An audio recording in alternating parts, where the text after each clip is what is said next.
કેમ છો વિદ્યાર્થી મિત્રો? તમારો મિત્ર ભાવેશ સર. કાર્બન અને તેના સંયોજનમાં આજે છેલ્લો ટોપિક, જેમાં સૌથી મહત્વનો પૂછાતો પ્રશ્ન મિશ્રણની ક્રિયાવિધિ. તો મિશ્રણની ક્રિયાવિધિ છે શું? કોના માટે વપરાય છે?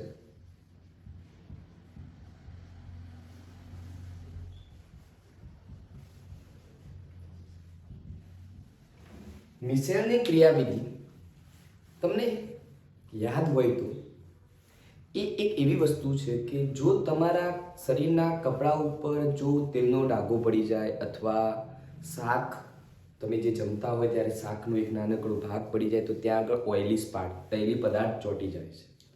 આ તૈલી પદાર્થને દૂર કરવા માટેની જે પદ્ધતિ છે, કેવી રીતે કામ કરે છે, એનો આખો વિડીયો છે. તો મિત્રો ધ્યાનથી સાંભળજો અને જોજો, ખરેખર મજા આવશે. મિશ્રણની ક્રિયાવિધિમાં સૌથી પહેલું સ્ટેટમેન્ટ એવું આપવામાં આવે છે કે કોના માટે વાપરવામાં આવે છે. તો મિશ્રણની ક્રિયાવિધિ એ સાબુ માટે છે. કોના માટે છે? સાબુ માટે છે. એવું કહેવામાં આવે છે કે મિશ્રણ એ ફેટી એસિડનું સાબુ એ ફેટી એસિડનું સોડિયમ અથવા પોટેશિયમ ક્ષાર છે. સાબુ એ ફેટી એસિડનો સોડિયમ અથવા પોટેશિયમ ક્ષાર છે. એનું જે બંધારણીય સૂત્ર છે એ આ રીતે આપવામાં આવે છે. સાબુનું COO- Na+ હોય અથવા આ Na+ ની જગ્યાએ K+ પણ હોઈ શકે છે, જેને ફેટી એસિડનો સોડિયમ અથવા પોટેશિયમ ક્ષાર તરીકે ઓળખવામાં આવે છે. વિદ્યાર્થી મિત્રો આ વસ્તુને યાદ રાખજો. આને આ રીતે કહેવામાં આવે છે આ મુદ્દો. તમે એવું કહેતા હશો કે સાહેબ આ તો સાપ દોર્યો છે. આ સાપ નથી, આ પાછળની હાઇડ્રોકાર્બન શૃંખલા છે. એને કહેવામાં આવે હાઇડ્રોકાર્બન શૃંખલા. આ ભાગને હેડ તરીકે ઓળખવામાં આવે છે અને આને ટેલ કહેવામાં આવે છે. હેડ એટલે કે માથું, ટેલ એટલે કે પૂંછડી. આને શીર્ષ અને પૂંછડી તરીકે પણ ઓળખવામાં આવે છે. બીજું કહીએ તો આ ભાગને ધ્રુવીય ભાગ કહે છે. આ ભાગને અધ્રુવીય કહેવામાં આવે છે. આને જળ વિરાગી કહેવામાં આવે છે અને જળ અનુરાગી કહેવામાં આવે છે. જળ વિરાગી એટલે કે પાણી જોડે પ્રક્રિયા કરે, જળ અનુરાગી એટલે કે પાણી જોડે પ્રક્રિયા કરતું નથી.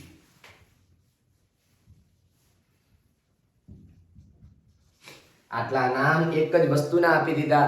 એકવાર ફરીવાર મિત્રો જોજો કે હાઇડ્રોકાર્બન શૃંખલાનો જે પાછળનો ભાગ છે એને પૂંછડી કહેવામાં આવે, આગળનો જે ભાગ છે એને ધ્રુવીય ભાગ શીર્ષ તરીકે ઓળખવામાં આવે છે. જે જળ વિરાગી છે તો હવે થશે શું? સાહેબ આને જળ વિરાગી કીધું કેમ? પહેલા સૌથી પહેલું સ્ટેટમેન્ટ આવું આપવામાં આવે છે મિશ્રણની ક્રિયાવિધિ. તો મિશ્રણની ક્રિયાવિધિ સાબુ માટે હોય છે. કપડા ઉપર લાગેલા એક નાનકડા તૈલી બિંદુને અથવા તૈલી સ્પોટને દૂર કરવા માટે આ પદ્ધતિ વપરાય છે, જેને મિશ્રણ ક્રિયાવિધિ તરીકે ઓળખવામાં આવે છે. એમાં એવું કીધું છે કે સાબુનો જે ફેટી એસિડનો જે સોડિયમ અથવા પોટેશિયમ ક્ષાર છે એનો આગળનો ભાગ ધ્રુવીય, પાછળનો ભાગ અધ્રુવીય છે.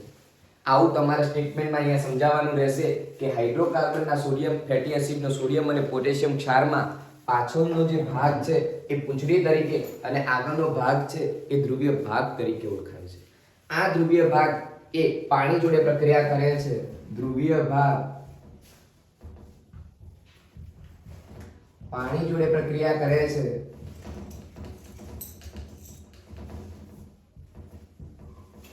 માટે તેને જળ વિરાગી કહે છે.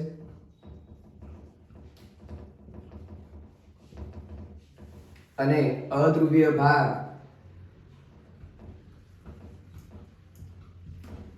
પાણીથી દૂર જાય છે.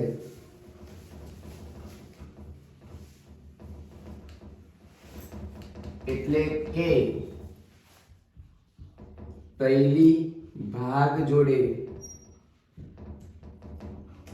પ્રક્રિયા કરે છે, જેને જળ અનુરાગી તરીકે ઓળખવામાં આવે છે.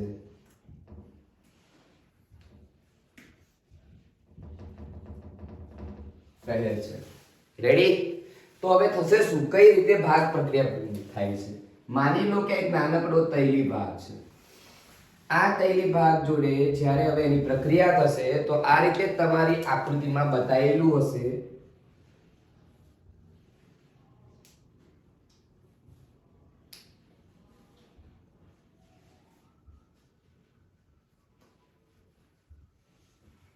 જેના બહારની બાજુ સોડિયમ હશે અને અંદરની બાજુ પૂંછડી વાળો ભાગ ધ્રુવીય ભાગ બહારની તરફ છે અને અધ્રુવીય ભાગ એ તૈલના ડાઘા સાથે પ્રક્રિયા કરી રહ્યો છે એવું તમને જોવા મળી રહ્યું છે. આખી ઘટના કઈ રીતે થાય છે, આખી ઘટના કઈ રીતે થાય છે અને અલગથી જોઈએ અહીંયા બાજુમાં માની લો કે આ તૈલનો સ્પોટ છે, તમારા કપડા ઉપર લાગેલો ડાઘો છે, આને કહેવામાં આવે તૈલી બિંદુ. એના ઉપર આ ડાઘો છે. બીજી આકૃતિમાં તેના સાથે સાબુના જે અણુઓ છે એ પ્રક્રિયા કરવા આવતા હશે એવું લાગશે.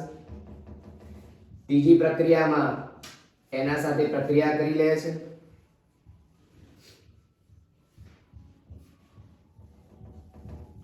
અને છેલ્લે લાસ્ટમાં એવું લાગે છે કે આ સ્પોટને પોતે અહીંથી લઈને જઈ રહ્યા.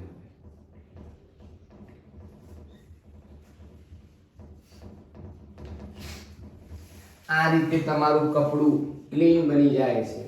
અહીંયા તૈલી બિંદુ હતું, અહીંયા નથી. પૂરી ઘટના આ રીતે બને છે કે શું થાય છે એકવાર ફરી સમજી લઈએ, એકવાર ફરીથી જોઈ લઈએ કે કહેવા શું માંગે છે. બોર્ડ માટે ખૂબ જ મહત્વનો પ્રશ્ન છે. મિશેલની ક્રિયાવિધિ તરીકે ઓળખાય છે. પરીક્ષામાં એવું લખવામાં આવે છે, પ્રશ્ન પૂછવામાં આવે છે, મિશેલની ક્રિયાવિધિ જણાવો. તો સૌથી પહેલા મિશેલની ક્રિયાવિધિ સાબુ માટે હોય છે. સાબુ એ ફેટી એસિડનો સોડિયમ અને પોટેશિયમ ક્ષાર છે જેના બે ભાગ છે, ધ્રુવીય ભાગ અને અધ્રુવીય ભાગ. આગળનો જે શીર્ષ ભાગ છે જેને જળ વિરાગી કહે છે, પાછળનો ભાગ જળ અનુરાગી કહે છે.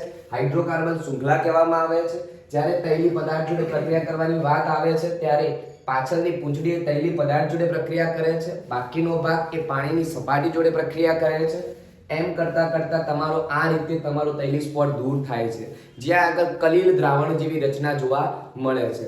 આ રીતે તૈલી પદાર્થને દૂર કરવાની આ જે પદ્ધતિ છે જેને મિશેલની ક્રિયાવિધિ તરીકે ઓળખવામાં આવે છે. અહીંયા લખવાનું આમ આ તૈલી પદાર્થને દૂર કરવા માટેની આ પદ્ધતિને મિશેલની ક્રિયાવિધિ તરીકે ઓળખવામાં આવે છે. હવે મિત્રો એના પછીનો નેક્સ્ટ ટોપિક 2 માર્ક્સ માટે મહત્વનો સાબુ અને ડિટર્જન્ટ એટલે કે પ્રક્ષાલકો વિશે જોઈએ. સાબુ અને પ્રક્ષાલકો છે શું? સૌથી પહેલો પ્રશ્ન તો એ સાબુ અત્યારે જોયું કે ફેટી એસિડનો સોડિયમ અને પોટેશિયમ ક્ષાર છે.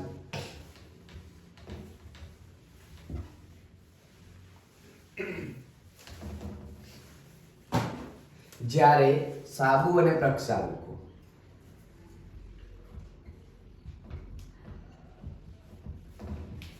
સાબુનો ઉપયોગ ડેઈલી આપણે ઉપયોગ કરીએ છીએ કે નાહવા માટે ઉપયોગ કરીએ છીએ, હાથ ધોવા માટે ઉપયોગ કરીએ છીએ. જ્યારે પ્રક્ષાલકોનો ઉપયોગ મોટા ભાગે કપડાં ધોવા માટે તેનો વધુ પ્રમાણમાં ઉપયોગ કરવામાં આવે છે. આવો ભેદ કેમ, શા માટે આવું?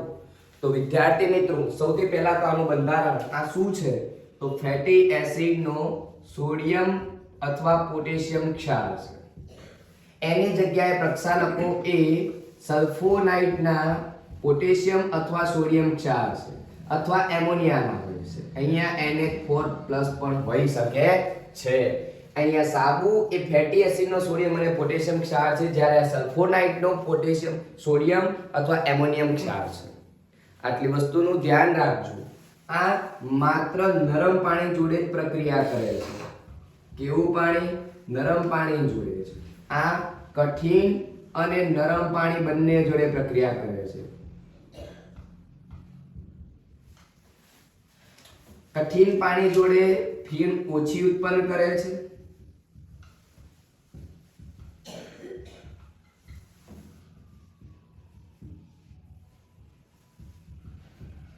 જ્યારે આ વધુ પ્રમાણમાં ઉત્પન્ન કરે છે.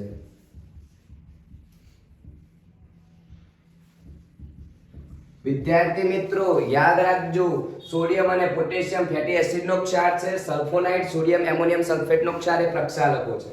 આ નરમ પાણી જોડે પ્રશ્ન થાય સાહેબ આ નરમ અને કઠિન શું છે? તો વિદ્યાર્થી મિત્રો જોઈ લેજો, કઠિન અને નરમ એટલે શું? કઠિન પાણી એટલે કે જે પાણીમાં કેલ્શિયમ અને મેગ્નેશિયમ જેવા આયનો રહેલા હોય, જ્યાં કેલ્શિયમ અને મેગ્નેશિયમ જેવા આયનો રહેલા હોય તેને કઠિન પાણી કહેવામાં આવે છે. અને જે પાણીમાં કેલ્શિયમ અને મેગ્નેશિયમ જેવા આયનો હોતા નથી આવા પાણીને નરમ પાણી કહેવાય. પ્રશ્ન થાય સાહેબ કયું પાણી? તો વિદ્યાર્થી મિત્રો આરો પ્લાન્ટમાંથી એક્વાગાર્ડમાંથી જે પાણી મળે છે એને નરમ પાણી કહેવામાં આવે છે. જ્યારે કઠિન પાણી એટલે કે તમને ડાયરેક્ટ નળ દ્વારા ટેપ વોટર જળાશયમાંથી ડાયરેક્ટ જે પાણી મળે છે એને કઠિન પાણી તરીકે ઓળખવામાં આવે છે. તો વિદ્યાર્થી મિત્રો હવે આપણે આવીએ ફરીથી સાબુ અને પ્રક્ષાલકોમાં. નરમ પાણી જોડે પ્રક્રિયા કરે, કઠિન અને નરમ પાણી જોડે. કઠિન પાણી જોડે પ્રક્રિયા કરે પણ ઓછી ફીણ આપે, વધુ પ્રમાણમાં ફીણ ઉત્પન્ન કરે છે. રેડી? એક બીજો મુદ્દો કહી દઉં કે પાણીમાં જ્યારે આ કઠિન પાણી જોડે પ્રક્રિયા કરે છે એટલે કેમ પ્રક્રિયા નથી કરતું? તો ત્યાં આગળ સ્કમ બનાવે છે. શું બનાવે છે? સ્કમ. સ્કમ એટલે કે તૈલી પદાર્થ જેવું બની જાય છે, ચીકણું પ્રવાહી બની જાય છે, સ્કમ બનાવે છે. જ્યારે આ દ્રાવ્ય ક્ષારો બનાવે છે, જેના કારણે પ્રક્ષાલકો સરળતાથી પાણી જોડે પ્રક્રિયા કરે છે, કઠિન પાણી હોય કે નરમ પાણી. જ્યારે અહીંયા કઠિન પાણી જોડે સ્કમ બનાવે છે. કોના જોડે? સ્કમ કોના જોડે બને છે? જ્યારે કઠિન પાણી પ્લસ સાબુનો ઉપયોગ થાય ત્યારે સ્કમ બને છે, જેની જોડે ચીકણું તૈલી પ્રવાહી જોડાઈ જાય છે. તો વિદ્યાર્થી મિત્રો અહીં ચેપ્ટર પૂરું થઈ ગયું છે. જો તમને ખરેખર ખૂબ મજા આવી હોય તો કમેન્ટ કરવાનું ભૂલશો નહીં, મિત્રોને શેર કરવાનું પણ ભૂલતા નહીં.